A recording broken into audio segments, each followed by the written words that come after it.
Alright, the actual working mechanism for the tailgate assist is behind the left tail light. So the first thing you want to do is remove these two screws. There's one above the latch and one below, and those take a T27 Torx socket. So anyway, we'll remove those.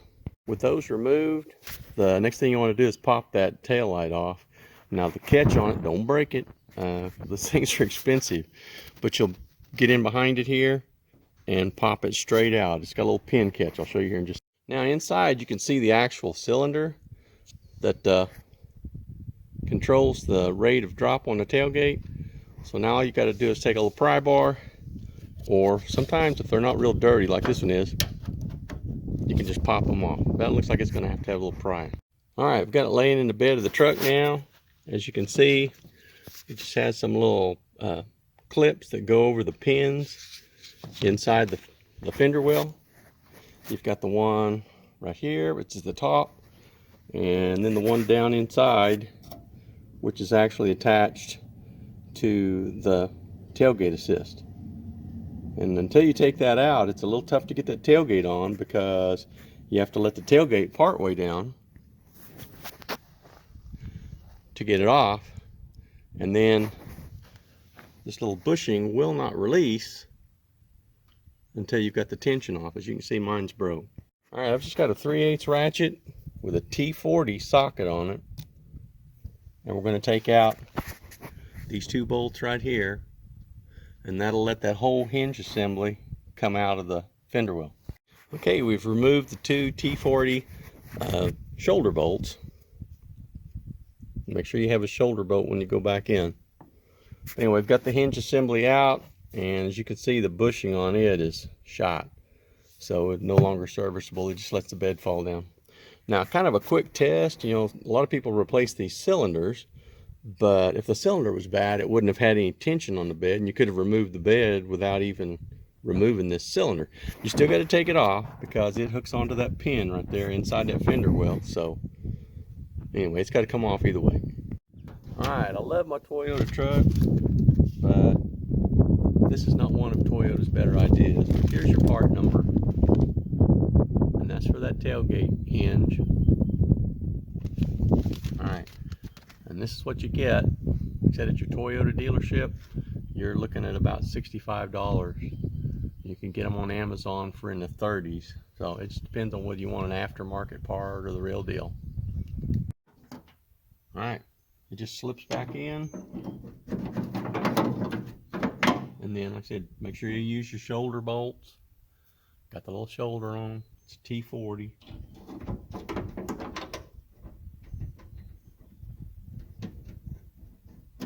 Get both of those in, get them good and tight. Torque it if you want to, or drop it.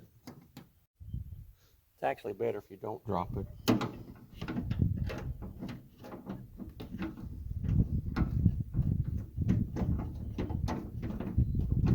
Alright, then we'll take our T40 socket on a ratchet, we'll tighten her down.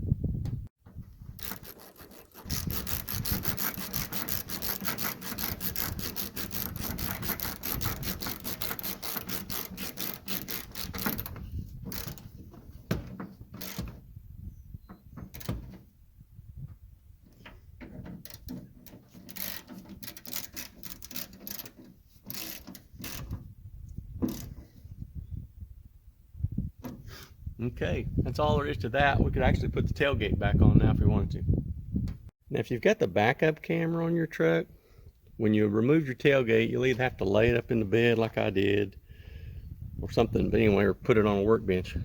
But you can't go very far with it unless you open up the tailgate and unplug all this, because that's what runs your backup camera. Now you can manipulate the tailgate latch down in there however you want to get it to line up with the socket on the tailgate. And then once you get it set in, you can reattach the little safety cable, and then we'll move over.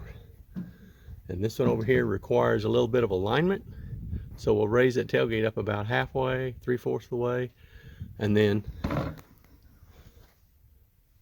this little socket, you can see it's got a notch in the back of it there, will fit on to that part of the tailgate hinge. Best bet on lining up the cylinder is with the tailgate closed. So we're going to close it.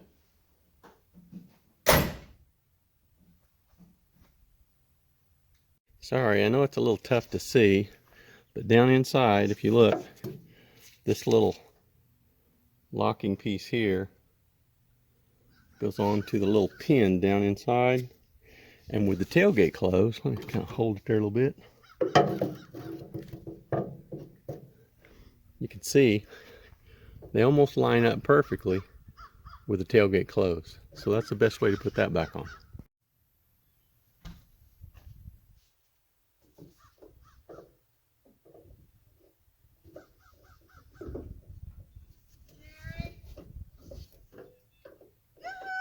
Yeah.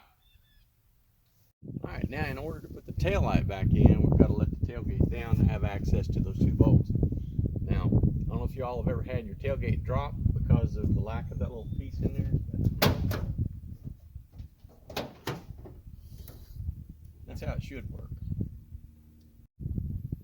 All right, now putting the tail light back in, it's just a matter of lining up the pins, putting that in, and then we'll get our two bolts, and we're done. Like I said, we just got this top bolt, and then the bottom bolt.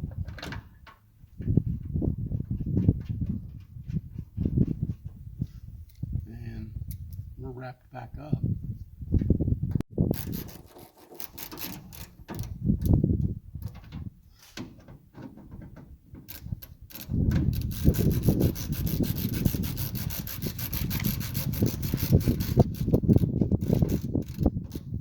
Now you could use an impact driver on there if you wanted to, but you're not dealing with very heavy material, so you run the risk of tripping that out. So it doesn't require a whole lot of torque. Remember, all you're holding in is the tail light. All right, while I'm in here, my tailgate latch has been a little sticky, so I'm going to pull out this panel. And I'm going to go in there and clean up and lubricate the latch assembly. So the rods that run to each side, and then the latch itself in the back of the tailgate. I'm going to go old school on this because, again, the retainers on the back side of this are basically just a pal nut. They can't handle a whole lot of torque. So I don't know if all of you ever used one of those recently or not, but they're pretty handy. Almost as fast as an impact driver and quieter, but also you got more control over the torque. Now every one of these screws has got a plastic washer on them, and if your pickup is very old, you'll probably want to go down to your local Ace Hardware or wherever you get your stuff and get some new plastic washers because they break.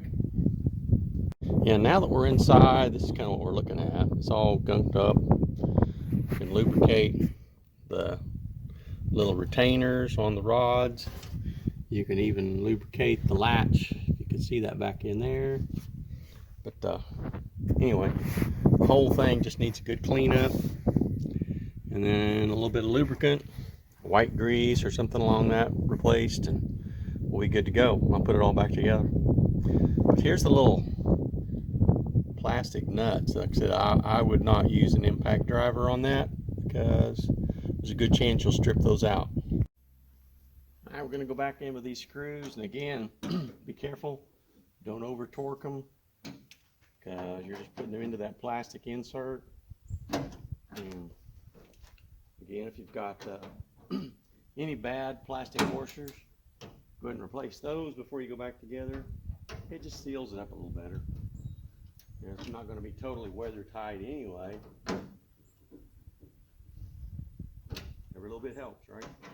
If you wanted it to be totally weather tight, you could go in there and put you a bead of sealer inside or gasket material and make it a lot more weather tight. Well, that's it for today. You know, we've replaced the tailgate lift assist. Tailgate works great. It goes down nice and easy. and we've re-lubricated the latch, so got rid of that little issue. So hopefully this has helped you out. Like I said, this is a 2014 Toyota Tundra.